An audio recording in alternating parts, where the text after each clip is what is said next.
真係離晒大譜嘅，港人嚟到大灣呢一度買樓啊，要求越嚟越高啊！點解啊？大整裝修未夠滿意啊，要帶埋家私家電，可以直接拎包入住嗰啲，先至可以達到佢嘅需求。我哋而家嚟到呢個單位嘅露台部分啦，露台望出去絕美嘅園林設施啊！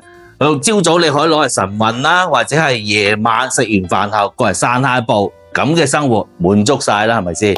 呢套單位係800尺，3房2廳1衛嘅，係客廳位置啦，3.5米嘅開間，沙發、電視，通通都交晒俾你嘅。好，嚟到呢個入門口位置啦，鞋櫃到頂鞋櫃一樣係交埋俾你嘅。廚房位置裏邊嘅燃氣爐啊、抽油煙機啊，同埋櫥櫃啊，全部都交晒俾你，你直接可以做到。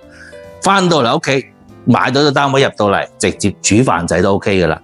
嚟到呢一度位置，首先我哋諗到乜嘢啊？佢嘅配套問題啦，周邊係比亞迪嘅商圈、超市啊、商超啊，包括埋濕街市，全部都滿足晒你嘅需求，有晒。休息區部分3間房喺埋呢邊，嗰間房半贈送嘅，咁裏邊嘅空間咧做個書房啊，或者係細房仔都 OK 嘅。第二間房呢個位置後期做為客房啊，或者係 BB 房，都係足夠晒使用嘅。洗手間位置裏邊嘅乾濕分離全部交晒俾你。嚟到你間主人房啦，主人房嘅窗台、飄窗位置都夠晒闊落嘅，採光都 OK 嘅。睇完成套單位啦，800尺，3房2廳1衛，仲要帶埋精裝修，帶埋家私家電，全部通通幫你解決晒。咁嘅單位2萬蚊首期，3000蚊月供，大把港人都會睇啱啦，係咪？